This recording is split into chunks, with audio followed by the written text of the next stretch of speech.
Lieutenant general retired फैज़ हमीद खिलाफ़ court martial जी कार्रवाई खेस बाज़ाब्ता तौर चार्जशीट कयो वियो। लेफ्टिनेंट जनरल रिटायर्ड फैज़ हमीद के ऑफिशियल सीक्रेट एक्ट जी भञ कड़ी करण सियासी सरगर्मियुनि में मुलविस हुअण ते चार्जशीट कयो वियो आहे। चार्जशीट में हथियारनि ऐं सरकारी वसीलनि जो ग़लति इस्तेमाल करण वारा इल्ज़ाम भी शामिल आहिनि। ISPR चयो आहे त फैज़ हमीद खिलाफ़ मुल्क में इंतशार ऐं पुरतशद्दुद वाक़िअनि तोड़े बदअमनी बाबति वाक़िअनि जी अलॻि जांच जारी आहे, जंहिं में 9 मई वारा वाक़िआ भी शामिल आहिनि।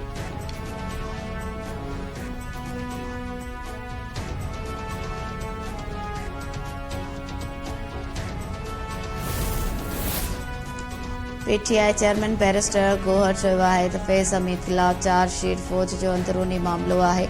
असांजो को वास्तो नाहे। जमहूरी मुल्कनि में ॻाल्हियुनि ज़रिए मामला हल थींदा आहिनि। बानी हुकूमत सां ॻाल्हियुनि लाइ 5 रुकनी कमेटी जोड़ी आहे, पर हुकूमत अञा ताईं ॻाल्हियुनि लाइ राब्तो नाहे कयो। सेनेटर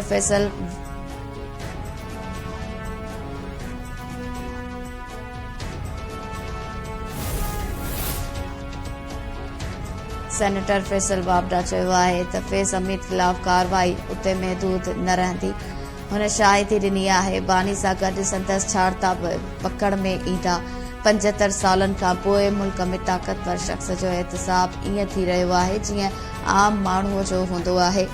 14 डिसंबर ते सिविल नाफरमानी वारो जेको ऐलान कयो वियो हो उहो बि मिसफायर थी वियो आहे।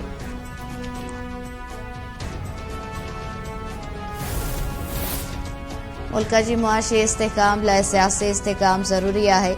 इस्लामाबाद ते चढ़ाई करे पंजटाह कंदड़नि खे बख़्श न कयो वेंदो। वज़ीर आज़म शहबाज शरीफ़ जो वफ़ाक़ी काबीना इजलास खे ख़िताब।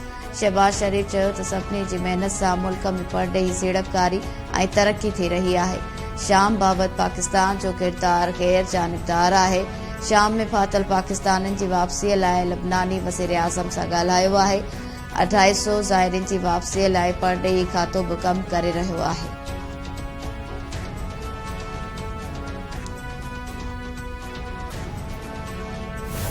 सारी की सारी लीडरशिप अपने वर्करों को छोड़ के भागी है और वर्कर वीडियो मौजूद है। आप इस हाउस में उस दिन की वीडियो चलाएं, आपको पता लग जाएगा कि गोली किसने चलाई, फायरिंग किसने की, कौन वहां से भागा, कौन बड़के लगा रहा था। और जब कन्फ्रंटेशन का मौका आया, जब धरने का मौका आया या खड़े रहने का मौका आया तो कौन कौन वहां से भागा है। बुशरा बीबी ऐं अली अमीन गंडापुर कारकुननि खे छॾे भॼी विया। गंडापुर जे गार्ज़ी पंहिंजनि कारकुननि मथां गोलियूं हलायूं। PTI 12 कारकुननि जे मौत जी दावा करे थी, पर संदन को बि वारिस साम्हूं नाहे आयो। न ई कंहिंजो सुञाणप कार्ड साम्हूं आंदो आहे। हवाई ॻाल्हियूं करण क़ौम जी इज्तिमाही शऊर जी तौहीन आहे।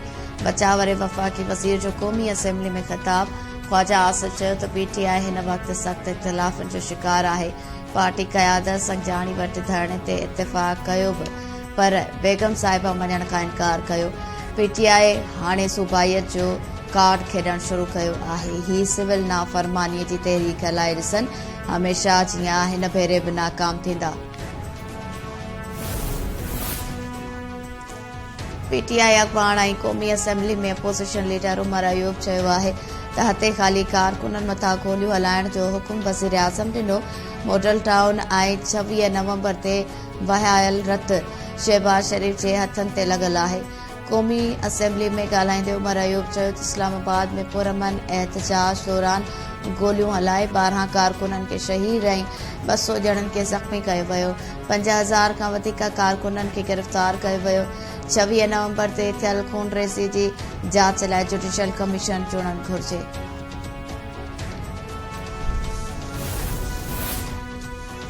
वफ़ाक़ी काबीना 8 पावर प्लांट सां सेटलमेंट मुआहिदनि जी मंज़ूरी ॾेई छॾी। Central power purchasing agency NEPRA सां राब्तो कंदी।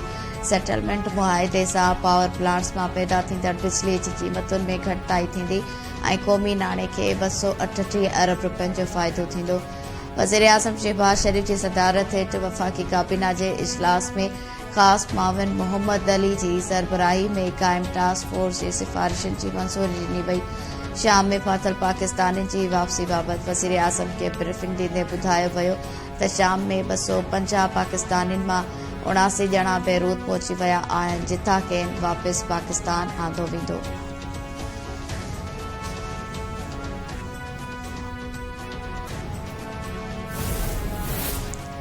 सुप्रीम कोर्ट जी आइनी बेंच में मुख़्तलिफ़ दरख़्वास्तुनि ते ॿुधणियूं। अदालत हसास इदारनि में सियासी सेल जे ख़ात्मे बाबति रिपोर्ट तलब करे वरिती। फ़ौजी हिरासत हेठि आम शहरनि जी आम जेलुनि ॾांहुं मुंतक़िलीअ वारी इस्तदारत। बानी जी अडियाला जेल खां केपी जी जेल मुंतक़िली बाबति दरख़्वास्त बि ख़ारिज। दरख़्वास्त गुज़ार अब्दुल क़यूम ख़ान ते 20,000 रुपया ॾंड बि लागू। पीटीआई बानी ख़िलाफ़ तौहीन अदालत केस में बानी जी पेशी बाबति हुकूमत का जवाब तलब। जस्टिस अमीनुद्दीन खान रिमार्क्स ॾींदे चयो तौहीन वारो मामिलो अदालत ऐं तौहीन कंदड़ विच में हूंदो आहे। अदालत नोटिस कयो त बानी खे पेश करणो पवंदो।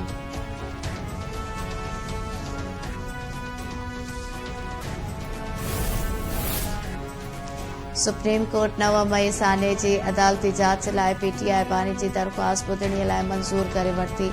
आइनी बेंच पीटीआई बानी जी दरख़्वास्त ते रजिस्ट्रार ऑफिस जा एतिराज़ ख़त्म करे छॾिया। एडिशनल अटॉर्नी जनरल दरख़्वास्त खे रद्द करण जी इस्तदा कई। अदालत चयो त फ़िलहाल रजिस्ट्रार ऑफिस जा एतिराज़ ख़त्म कया आहिनि, केस मेरिट ते नाहे ॿुधो। जस्टिस मुसरत हिलाली रिमार्क्स ॾींदे चयो त जुडिशियल कमीशन जो फ़ौजदारी केसिस ते असर नाहे पवंदो। कमीशन ठहे बि वियो त रुगो ज़िम्मेवारी फिक्स कंदो।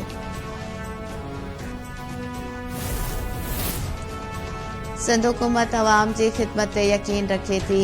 हर इलेक्शन में सिंध में सभ खां वधीक सीटूं पीपल्स पार्टी खटियूं आहिनि। वॾे वज़ीर सैयद मुराद अली शाह चयो आहे त हुकूमत में शिकायत थींदी रहंदी आहे, सभिनी खे गॾु खणी हलंदासीं। पंजाब जे गवर्नर सरदार सलीम हैदर चयो त नून लीग खे पीपल्स पार्टी सां कयल वाइदनि ते अमल करणो पवंदो।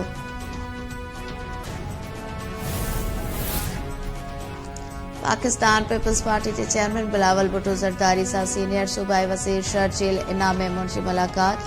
बिलावल हाउस कराची में Sharjeel Memon People's Party chairman Bilawal Bhutto Zardari सां मुलाक़ात करे पंहिंजे खातनि जी कारकर्दगीअ जे हवाले सां ब्रीफिंग ॾिनी।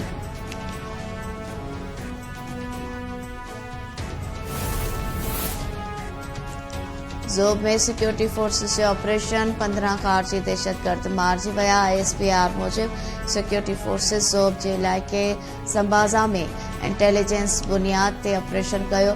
ऑपरेशन दौरान 15 ख़ारजी दहशतगर्द मारिजी विया। हथियार ऐं बारूदी मवाद बि हथायो। ऑपरेशन दौरान मानसर वासी सिपाही 32 सालनि जो आरिफुर रहमान बहादुरीअ सां विढ़ंदे शहादत बाणी।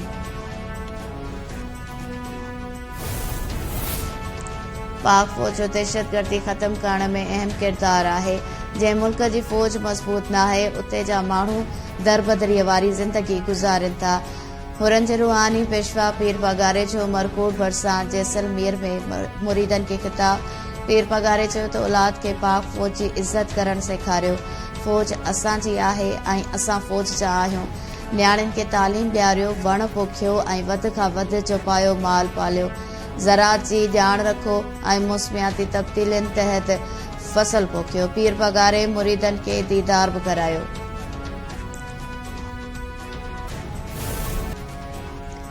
सखर जे पनो आखिल ऐं रोड़ी तालकनि में बिरादरी तकरारनि इलाइक़नि खे नोगो एरिया बणाए छॾियो। 22 इंसानी जानियूं गड़काईंदड़ तकरारनि सबबि रोड़ी ऐं पनो आखिल तालके जा 20 खां वधीक स्कूल बंदि। रोड रस्तनि ते हलण बि मुश्किल थी वियो।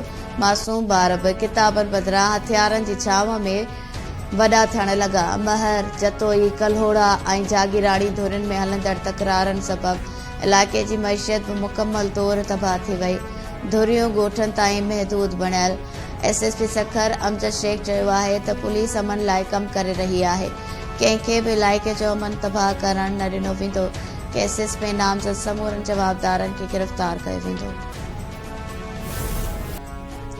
सखरनि में कचे शराब वधीक 2 हयातियूं खसे वरितियूं। 2 ॾींहनि दौरान सखरनि ऐं भरपासे में कचो शराब वापराइण सबबि फोत थियलनि जो अंग वधी थी वियो। पुलिस घोर निंड पियल। कचो शराब वापराइण सबबि अॼु बशीर अली ज़रदारी ऐं बालशेर बिरोही फोत थी विया। गुज़िरियल ॾींहुं कचो शराब वापराइण सबबि 4 ॼणा फोत थिया हुआ।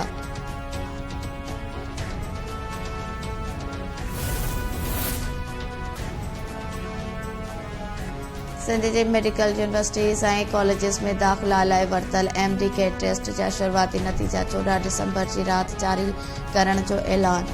IB यूनिवर्सिटी सखर जे VC professor doctor Asif Sheikh press conference कंदे चयो आहे त शुरूआती नतीजा जारी थियण खां पोइ उम्मीदवार 3 ॾींहनि अंदरि नतीजनि ते एतिराज़ दाख़िल कराए सघनि था। 18 डिसंबर ते टेस्ट जा हतमी नतीजा जारी थींदा। एंसर की वेबसाइट ते अपलोड करे छॾी आहे ऐं शागिर्दनि जा एतिराज़ ॿुधण लाइ हिकु कमेटी बि जोड़ी वई आहे।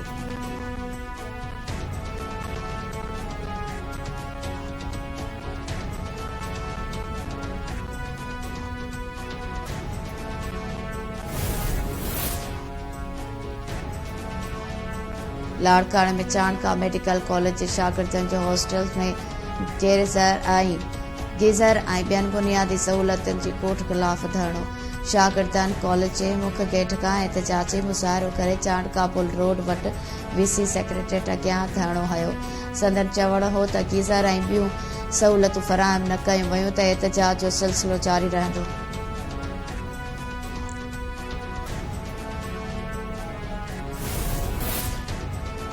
बशार उल असद जी हुकूमत ख़त्म कंदड़ बाग़नि शाम जी सरकारी फ़ौज लाइ आम माफ़ी जो ऐलान करे छॾियो। सरकारी ऑफिसूं ऐं बैंकूं खोलण जा हुकुम बि जारी। शाम ते इसराइल जा हमला बि जारी। यहूदी फ़ौज दमश्क खां 20 किलोमीटर जे फ़ासिले ते मौजूद गोलान जे जबलनि समेत अहम हंधनि ते फ़ौजी चौकियूं बि क़ाइमु करे वरितियूं।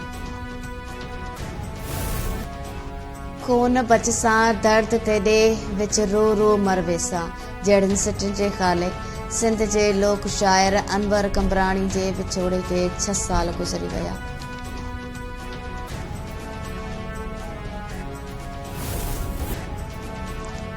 ऐं हॉलीवुड जी एक्शन सां भरपूर फिल्म जुरासिक वर्ल्ड 4 रीबर्थ जो नओं ट्रेलर जारी।